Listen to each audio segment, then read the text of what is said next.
The following program is a peer-to-peer advice show and does not diagnose mental health conditions. If you're seeking social services, please call or text 211 or go to 211.ca. Hello, listeners on Saga 960 AM and those listening around the world on streaming and podcast services. This is It's Not Therapy. I'm Leanna Kersner, and I am not a therapist, but I am your source for practical advice for everyday problems using my top 10 sayings for checking in with your best self. You notice I coughed off the top. I'm still battling COVID, but this episode we're talking permission structures. How to give yourself the okay to do the things you want and the things that will make your life better and you happier. My guest tonight is the creator of the Permissions Deck, a gift item that's right on theme for this show. Lisa Nicole, known online as the Ancient Millennial, will join me in a bit. The term permission structure has floated around in marketing for decades. Permission structures in marketing are used to get consumers to buy products and services they'd otherwise shun. But we use permission structures all the time for more useful things, and understanding them is powerful in creating a better, happier you. It was Barack Obama back in 2013 that popularized the term in the mainstream, talking about creating a framework for Republican lawmakers to pass consensus legislation and still face their voters come election time. Of course, some Republicans mocked Barack Obama for this because some Republicans like their permission structures the way they like their gay people in the closet where people can't see them. Ha ha ha, funny joke. You hear I still have an edge. Because like I said, I'm still struggling with lingering COVID symptoms. And because of this, I'm also struggling with giving myself permission to rest so that I can get better. Logically, I know I should prioritize my health, but emotionally, I've been a performer since the age of 12. So the show must go on, and guilt, panic, and frustration conspire to rob me of my ability to let logic take the wheel here. Emotions happen faster than conscious thoughts, so they're good at taking the wheel away from logic. This is where permission structures come in. I can't just fight down the guilt, panic, and frustration. I have to create a story, a permission structure that soothes those feelings. A friend of mine talking a few days ago happened to tell me that he heard that people who try to work through COVID have symptoms longer. Now, I have no idea if this is true, and I don't care. It's a story I can tell myself to get my emotions to line up with my logic, giving myself permission to do the smart thing that I otherwise can't do. And that's how permission structures work. They're emotional justifications. Now, this is the challenge with permission structures. Because they're emotional justifications, you want to make sure that you use them for good instead of evil. A lot of people make excuses for bad behavior instead of thinking their way into better behavior. This obviously doesn't lead to lasting happiness. I mean, yeah, it's okay to overindulge or be lazy every so often, but it's really easy to make excuses to slack to a point that it's causing you problems. The best permission structures are stories we tell ourselves to create positive motivations as alternatives to beating ourselves up. The way I've been this entire time I've been sick. I'll give you another example of my life from much earlier in my life. Growing up, I was frequently admonished, Leanna, don't be negative. Well, I'm sure this was well-meaning. It wasn't very effective. Amazing. I'll just not be negative in my thinking. Thanks, advice giver, for being negative about being negative. It is that simple. I struggled with this for a really, really long time. And what I discovered through trial and error is that positive thinking is completely counterintuitive. It comes from giving yourself permission to see bad things and use those things to make things better. I hear so many people, especially women, say, I just want to be able to say things suck without somebody dumping on me. And yes, that is an absolutely valid thing to want. That's where my top 10 saying, ignoring negatives isn't being positive, comes from. The goal to positive permission structures isn't doing away with any negative thoughts. It's about moderating and processing the negatives. Into each life some rain must fall, right? I love that song. Into each life some rain must fall. Anyway, if you think that you're supposed to feel happy and positive all the time, you're going to be miserable because that's an unrealistic expectation. Top 10, healthy goals are based on things you can control, and no one can control being happy all the time. So give yourself permission to feel bad about stuff for a bit. Limited amount of time. Process the bad feelings. Put them away. You may need to do multiple sessions of this, but the whole point is limited, controlled, moderate, right? Most religions, especially the older ones like Hinduism and Judaism, have prescribed mourning periods after death for this reason. It gives people social permission to grieve. You might be thinking, why would someone need permission to grieve? It's because we have people telling us don't be negative. Because death isn't the only thing that people need to grieve. Any loss comes with grief. And our productivity-driven society is lousy at permission structures for people processing their emotions. You've probably heard something like this somewhere. Quit moping. Just snap out of it. Get over it. We've all heard something like this in our lives. Again, these comments are often well-meaning. But anybody with any awareness of mental health knows they're awful things to say. Unless it's that delightful Taylor Swift song, Shake It Off. I love that song. Shake it off, shake it off. Because see, that song is a permission structure. Because so many women are taught to feel shame and guilt about the opinions other people have about us, even though they might be totally wrong, and we can't control other people's opinions. So Taylor's given herself permission to not feel bad about things she can't control. Because the player's gonna play, and the hater's gonna hate, right? Shake it off, shake it off. It's such a good song. The difference here is between giving yourself permission and another person making a demand of you, right? It's one thing for you to give yourself permission to shake it off. It's another thing entirely for someone to go, come on, shake it off, right? It's the difference in your brain between something you choose to do and something you're forced to do. Forcing things tends to backfire. And that's permission structures. This is going to be a terrible pun. I apologize. Permission structures are tailor-made for reducing guilt and shame. Again, this doesn't mean you never feel guilty about anything. Guilt can sometimes be a positive force in that it gets us to change. What permission structures for not feeling bad about stuff do is allow us to keep our feelings manageable. And keeping our feelings manageable makes change easier and feel possible. It is amazing how often guilt and shame stop us from improving ourselves. You may be going, wait, what? I mean, guilt and shame are there so we don't do something again. Right. But like I said, it's completely counterintuitive. A little bit of guilt and shame, possibly useful. Too much, and you lock up. Remember my history with don't be negative? I ended up feeling so guilty because of that, for feeling bad about anything, that I ended up feeling bad all the time. Don't be negative became this constant feedback loop of fighting the bad feelings, trying to just not be negative. And I spiraled into exhaustion and depression.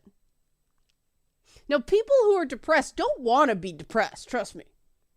Are there patterns of thinking that they might be able to change? Yeah, but that's a process. They can't just snap out of it. Another thing they don't tell you about depression is how your perspective on it and the judgments of people around you keep you stuck in the depression. As you're coming out of a depression, there's this negative experience, a lot of this flood of negative emotions, especially anger. It's like being burned by the sensation of feeling your feelings again.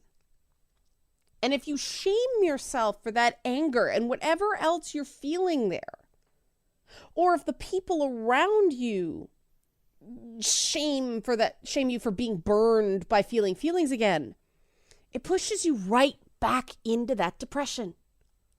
And the longer you're in that depression, the worse the feelings burn when they come back. And so the shame gets more and more intense, and it's harder and harder to not feel depressed. And this is why depression is so uniquely challenging. Yes, it's brain chemistry, but it's also cognitive and environmental. Swapping shame for support helps so much. People around you in your life have to be there to permit and support positive thinking. And that means, here's the counterintuitive part, they can't forbid negative thoughts. They can't say you're not allowed to have strong emotions. They can't make you feel awful for your, air quotes, inconvenient struggles. Now, this might be making listeners uncomfortable right now because you guys are recognizing that the people around you sound a lot like this. It's okay. These people aren't necessarily bad people. They just don't understand what you're going through and don't understand what you need. I remember a time when someone really blunt me. They weren't nice about it. They said, "Your friends are not helping you." I didn't want to hear it. They were harsh, but they were right. It's essential to give yourself permission to improve your life because most of the time, no one else is going to do that for you. A lot of people don't like change. So when you start to change, they're going to have negative reactions. That they deny are negative reactions. It's you. You're the one being negative. It's not them, right? It's nonsense, but it's really easy to get scared by these reactions or feel guilt because of those reactions and revert to the things that are keeping you down. And that's why it's essential that you give yourself permission to continue growing, even if the people around you aren't adapting to the changes. Some of these people will leave your life. In my case, almost everybody did. And that was hard, but it was so much better in the long run. And you deserve better. You have the right to be better. You are the hero of your own story. No one else can be the hero of your own story. And you can't be a hero for anyone else, especially if you're not the hero of your own story. This is why I say that core values are more important than common interests. Top 10 phrases we're going to be talking about a lot more next week. If you want to be happy, you need to be around people who also believe in happiness. It creates those permission structures. If you believe that honesty is important, but you have liars all around you, honest people are going to stay away because they don't permit liars to be around them. They don't want to be around liars, so they can't get to you because they won't go through the liars surrounding you. If you want a supportive environment, you need to give yourself permission to call out abuse. And if you have to, remove the abusive people from your life. You're allowed to do this. Top 10 phrase, other people don't have to like your boundaries, but they do have to respect them. Now, say you have a flawed person in your life, but you don't want to cut them off. That's totally okay too. But you do need to decide what behaviors you're going to permit and which ones you're not going to tolerate anymore. Again, permissions. We all have the right to decide what behavior is permitted around us. And we're going to talk more on that after the break. If you want to ask a question about this or anything else for a future episode, 289-275-9600. Leanna at nottherapyshow.com by email, Leanna at nottherapyshow.com, or at nottherapyshow on Twitter and Instagram. You can use that email to book one-on-one private sessions with me as well if you so choose. More on permission structures when we come back on It's Not Therapy. The following program is a peer-to-peer advice show and does not diagnose mental health conditions. If you're seeking social services, please call or text 211 or go to 211.ca.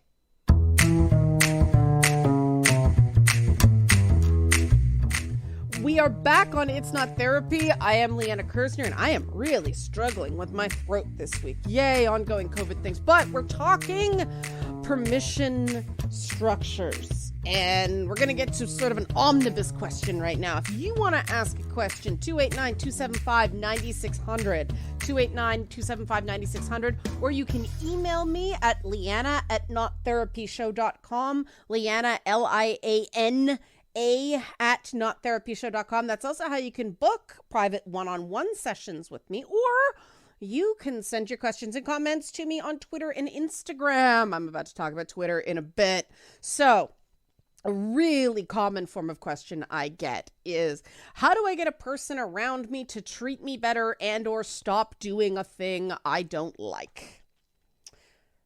There's specific advice I give for each scenario. You've heard that on past episodes, but it all comes down to a really simple principle. We train people how to treat us. We train people how to treat us. Now, this is not to say that we have control over what people do, what other people do. And it doesn't mean that we're responsible for the bad things other people do to us.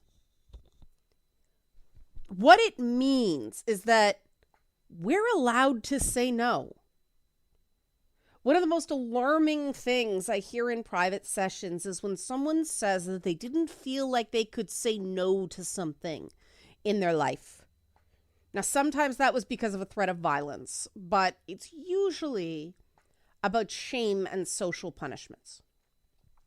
I know from firsthand experience, physical wounds heal most of the time, but emotional scarring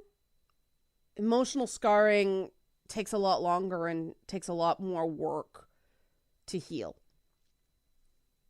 Human beings are born without boundaries. We're completely reliant on other people to care for us, feed us, clothe us, clean us, everything.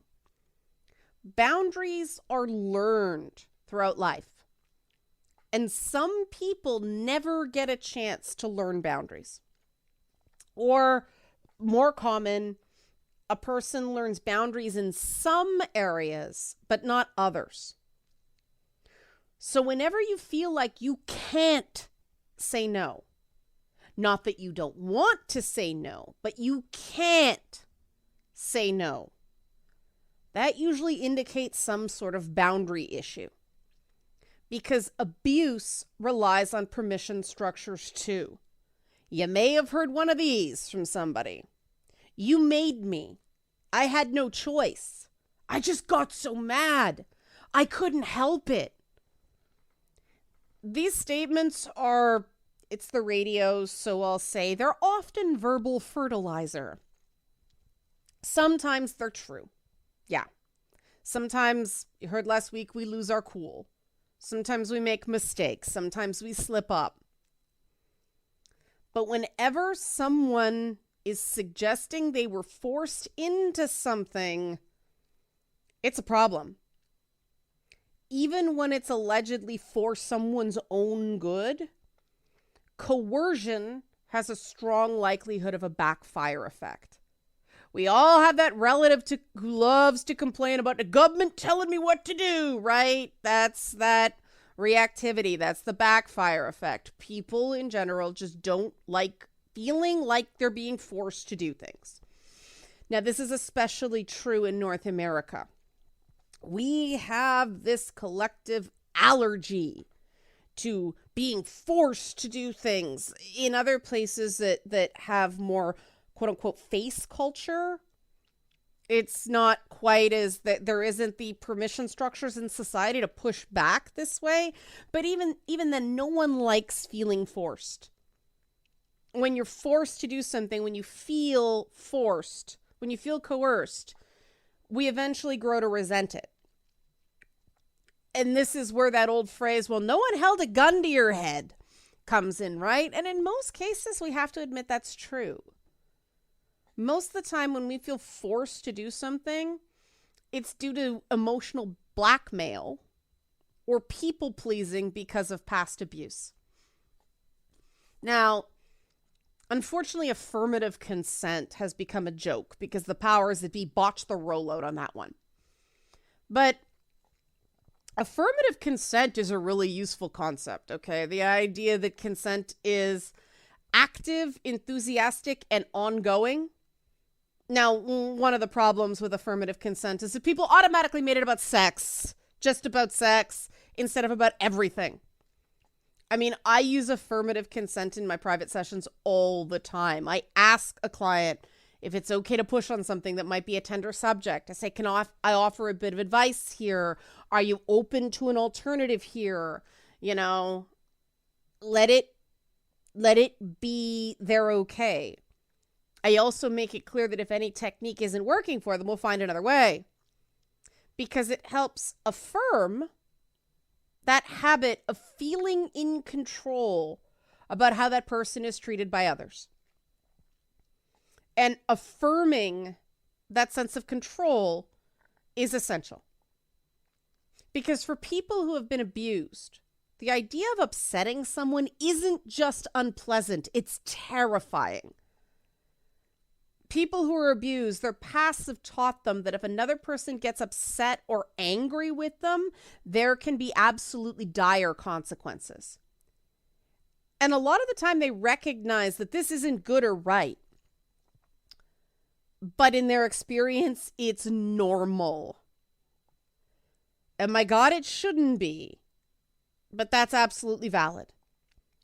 These reactions are learned behavior. And this learned behavior can have catastrophic effects on someone's life and really bad effects on their state of mind. And this is not their fault. People who have these pasts do really well when they get gentle guidance away from this really awful normal. Being really harsh with them doesn't tend to work. In rare exceptions, it might, but as a rule, usually not. It's not weak to have been taught that you need to people please. It's not. It was a survival mechanism. But people pleasing does make you miserable if you need to make other people happy because you're scared if you don't, instead of just wanting to make people around you happy. And this is especially true if you're constantly trying to predict and mind read the reactions of people around you. That's a guaranteed way to eventually go bad crazy, the kind of crazy that hurts you. You know, I'm not a fan of crazy that's hurting you. The problem with living your life at mind reading, people pleasing, trying to predict people, trying to appease people all the time, is it creates a pattern where the people around you get used to you anticipating their wants. And all it takes is one person who's close to you to take advantage of that to completely destabilize your life. Again, it's not about wanting to make nice surprises for people, or it's not about doing things that are considerate. It's about feeling like you have to or else. That's the distinction. While we've been taught this sort of behavior, these mindsets by an abusive person, we carry these habits forward in our lives. And we end up digging our own holes over and over and over again.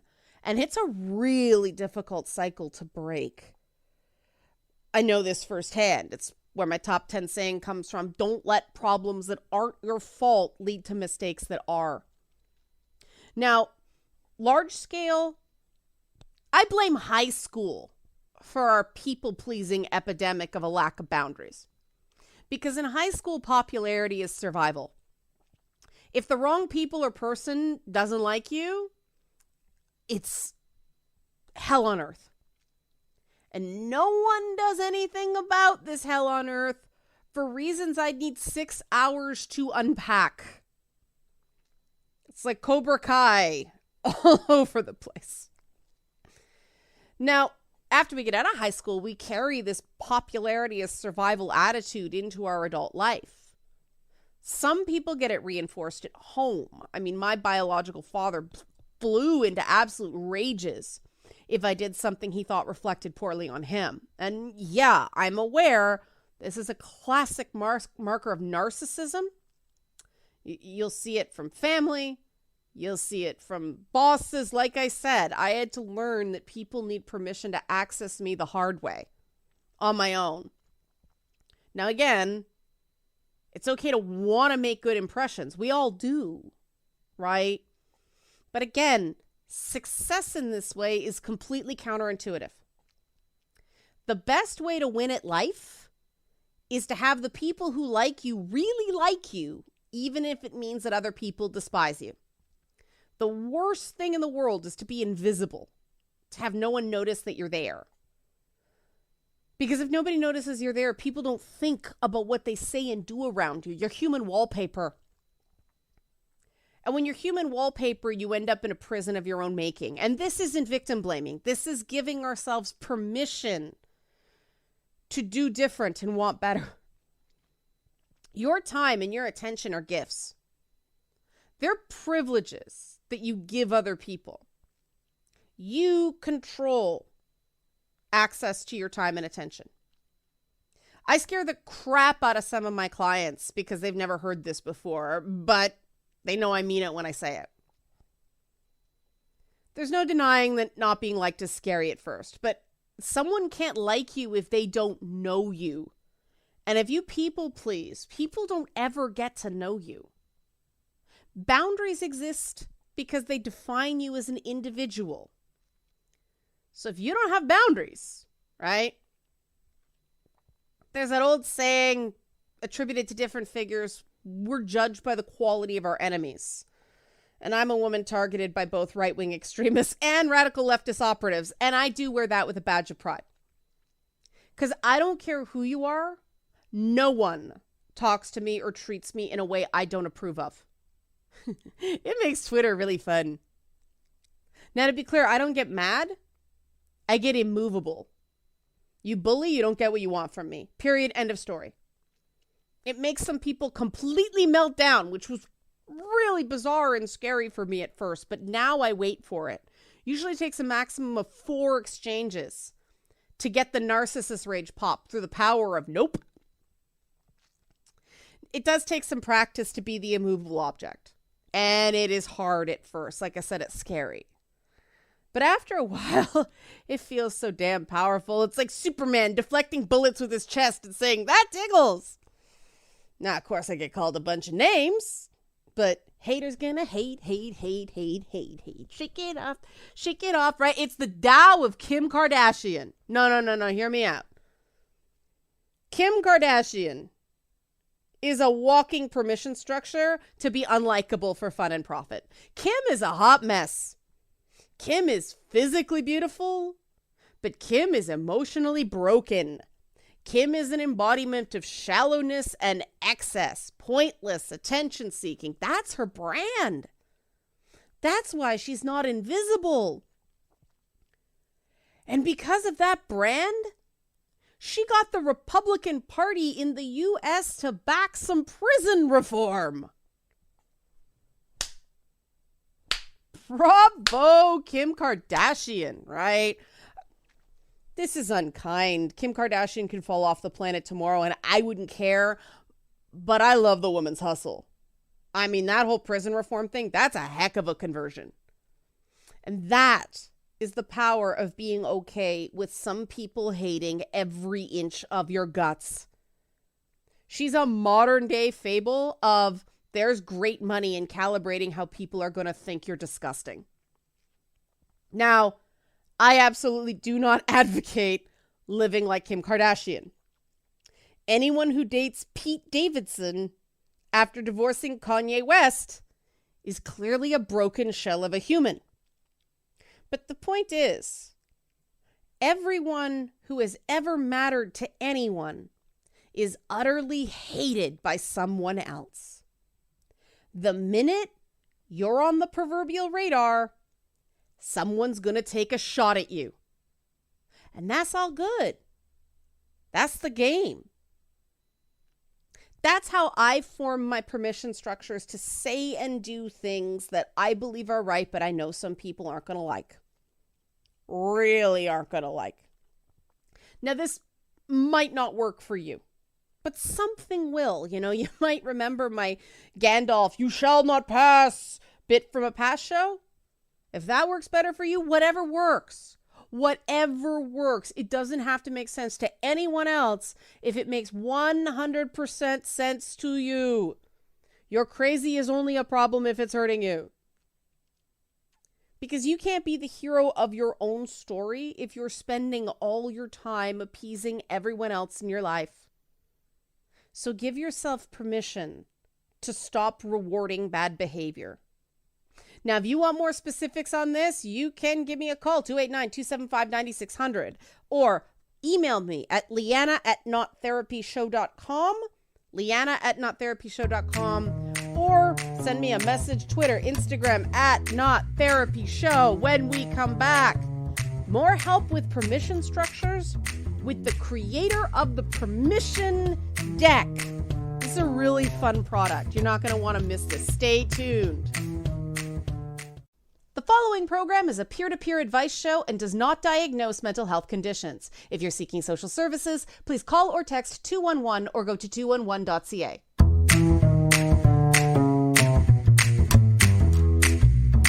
It's time once again for the interview, and this interview is about a product called the Permission Deck. The perfect gift to print out for the person in your life that has a difficult time allowing themselves to feel good, especially if that person is you. I'm here with the creator and seller of the Permission Deck, Lisa Nicole, also known as the Ancient Millennial. You can find the Permission Deck at theancientmillennial.square.site/permission deck. Lisa says that the deck is a gentle reminder to those of us that forget we have value and that we are loved. And we have Lisa on It's Not Therapy today. Lisa, thank you for joining us. Thank you very much for inviting me. I'm excited to be here. Yeah. What was the motivation? What was the inspiration for the Permission Deck? That would be a very good friend of mine named Kimberly Ray. I'm allowed to say her name. She's an author. She's fantastic. And she and I have this thing where we will grant each other permission because we often feel like we're not allowed. So when situations would arise when I wouldn't be around as often because of work or whatever, I decided to make her own deck, and I called it the Permission Deck. And I sent it to Kim, and she's like, "This is amazing." And then when I told a few of my other friends about it, they're like, "I want one, I want one, I want one." So I made a bunch of them, and then eventually I thought, you know what, maybe other people might like this as well. And so I put it up for sale as a printable download. And now I'm very excited to announce that there is a free app of the Permission Deck for Android users. Unfortunately, there isn't one for iPhone. That's a long story. So you don't even have to pay for it. You can just download the app onto your phone, and you can randomly draw a card that will give you permission to feel good or do something good, or, yeah. Now, there are 36 unique cards. Yes. How did you come up with the content of each card? Well, I literally just brainstormed with myself and thought, okay, so what are some of the things that I have a really hard time giving myself? One of them is, giving myself permission to not feel bad. That's one. Because sometimes when I'm feeling bad, I'll just run with that. And I realize, you know what? I don't have to feel bad. I don't have to. And so there's a permission card for that. Another one is to reevaluate your life choices. You do have permission to make a decision and say, hey, I don't want to be doing this with my life anymore. I can change that. So that was a good one I came up with. Another one was be honest. Some people are afraid to be honest about who they are. And the truth is that always comes back and bites you on the elbow. Yeah. So, and a few other places, right? You have That's right.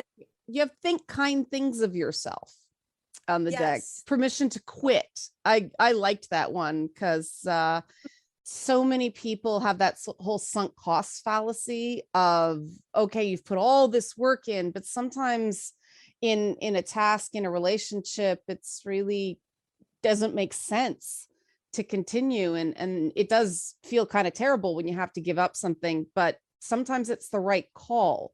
How do you see quitting in a way that gives yourself permission to feel good about giving up on something instead of just, oh, I failed? Oh, because I don't look at it like I'm giving up on anything. I mean, Mhm. every experience you go through is a learning experience. No matter how you look at it, it is a learning experience. So even if you have a lot of history with someone, that person is like a template, and you will be able to spot that person in other people when Mhm. you are free of that person and you're out and about. So you can use that horrible relationship or that horrible thing that you're quitting as in a learning experience to never get involved in something like that again. So it can't be a failure. It can't be anything like that. It can only be a learning experience. You've got another one that gives people permission to ignore that call. You've got, Oh, you are under no obligation to be available to everyone all the time. I think that's a big one. We do feel very required to be always on. And permission is the beginning of the process. Because, okay, you originally have permission, but permission is sort of ongoing. Consent is ongoing and affirmative, right? So yeah. how do you and your friends, how do you support each other with something like that? Because obviously that's giving someone permission to ignore you alongside everybody else. How have you and your friend circle found balancing that? Well, my friends are amazing. First of all, we've all come from a relatively abused backgrounds, so we Mhm. all understand that we don't have boundaries, and we all understood that we needed to establish them. And the permission deck was a great way of doing that. So by admitting, hey, sometimes I don't feel like talking on the phone, everybody else goes, me too. Huh. Just a bit of understanding that way, you know what I mean? Like, so rather than feeling guilty, if when I text someone and they're like, don't feel like talking, I'm like, hey, love you, talk to you later. And they're like, great, love you too, bye. And then I know I'm doing what's in their best interest, so I don't feel bad from that.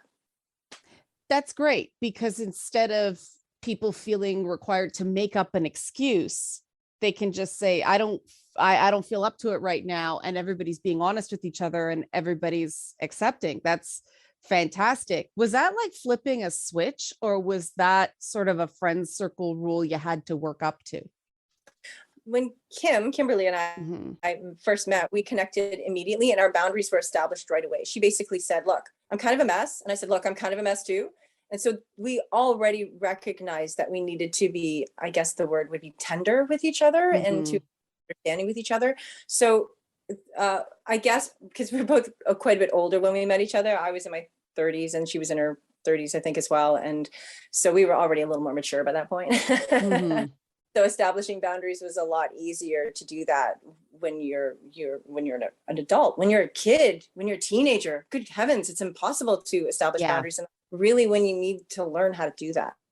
Yeah, it's great for teenagers because you're right. I mean, they're just learning how to do it, right? And so much of adolescence now is about not allowing those boundaries to form. Everything's crowdsourced, crowd organized, crowd educated, right? It's all be part of this collective instead of be an individual.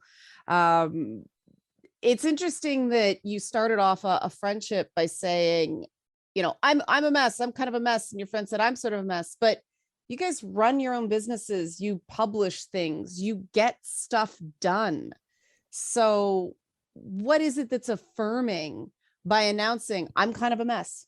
It's simply recognizing the truth. It's not, as opposed to hiding. It's like when a kid tries to hide their broccoli in the milk. When the dinner's done, everybody knows the broccoli wasn't eaten. And it's the same thing with who you are inside. If you don't accept, okay, I'm a mess, doesn't mean I'm gonna stay a mess, but I am a mess. You have to recognize and see your own flaws and your own foibles before you can start to heal from those. At least that's what it was for me. That's all I can say. All I'm ever doing is telling you about myself. That's the Mhm. main thing you have to remember about me. I'm not trying to tell anybody how to do anything. I'm just saying what worked for me. And what worked for me was establishing those boundaries and feeling comfortable with that. And so I don't know, I just recognize the logic in it. I'm a very logical person, and I don't necessarily do everything based in emotion. Logically, if I want to get along with people, they got to know who I am. Now, did you have to give yourself permission to be yourself when you started this project? Yeah, I sure did. I Yeah. had to be okay with letting everybody know that, see all these permissions I'm letting you see? These are all things I have a hard time with. Right, exactly. Now, have you found that these permissions, these shared permissions with you and your friends and people by the deck, have you found that's facilitated healing?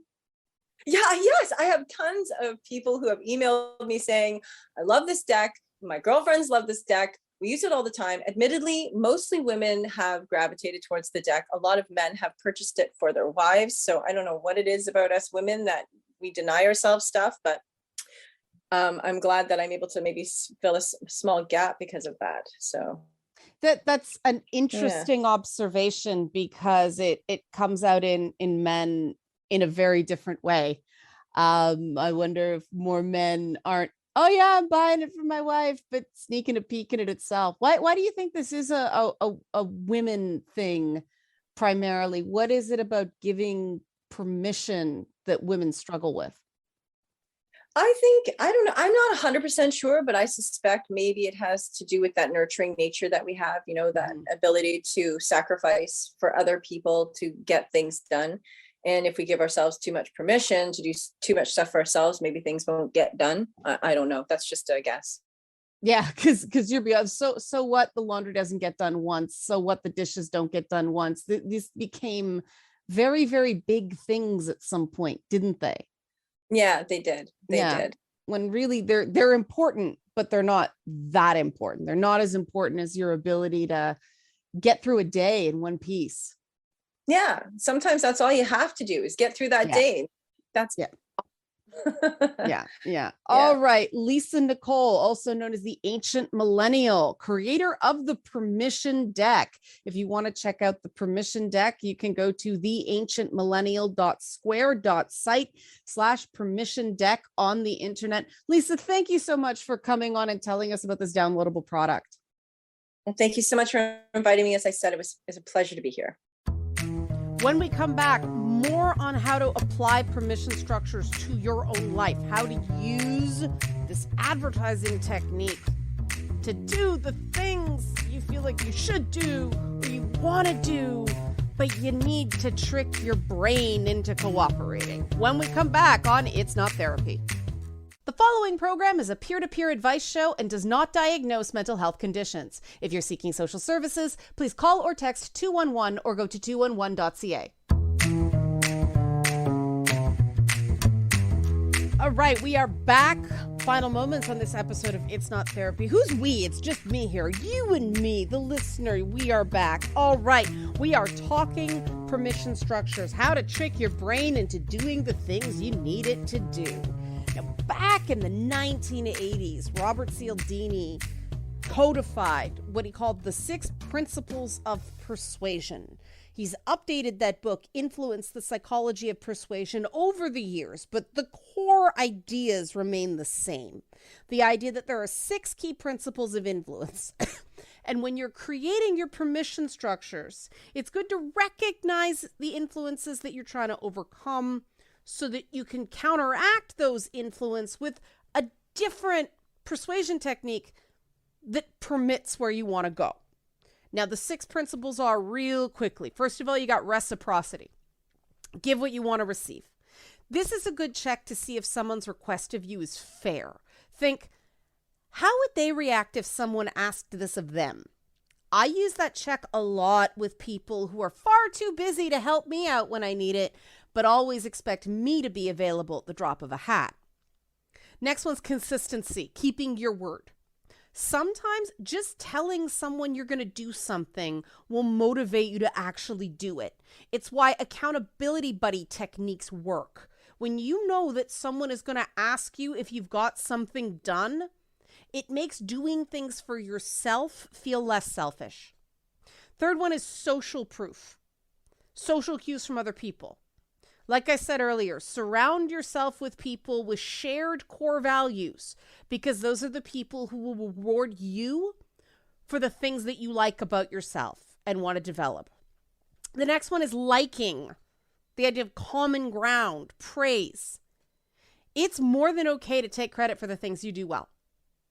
But it's also great to be the person who people come to as a source of sincere praise and collaborative processes, because what goes around comes around. Another one is authority, and by this we mean expert opinions. The way I tricked myself into taking better care of my health by slowing down. Oh, the proverbial they say that it's better to slow down, you'll be sick less long. Okay, I'm not going to check, I'm just going to take it. Permission structure. And then there's scarcity. What's seen as rarer is often seen as more valuable when we think about objects. But rarer types of people tend to get treated as weird. So if you're feeling out of place or like you don't fit in and it's really uncomfortable, this is why I try to avoid the word normal, because if you feel like a weirdo, if you feel like a freak, that's negative. But if you say you're rare, it activates that scarcity persuasion principle. It assigns a different value to being uncommon, right? So play around with the different principles of persuasion to see what works. Everybody responds to the different principles to greater or lesser extents. So some trial and error is, not only okay, but it's part of the process, right? Some people are very, very motivated by social proofs. Other people aren't. Some people are very persuaded by expert opinions. You got to be careful with those sometimes. But, this is trying to get you to go where you're going to go anyway, right? So it's okay. Other people really respond well to that consistency principle, the reciprocity principle. Find out what works for you and go with it.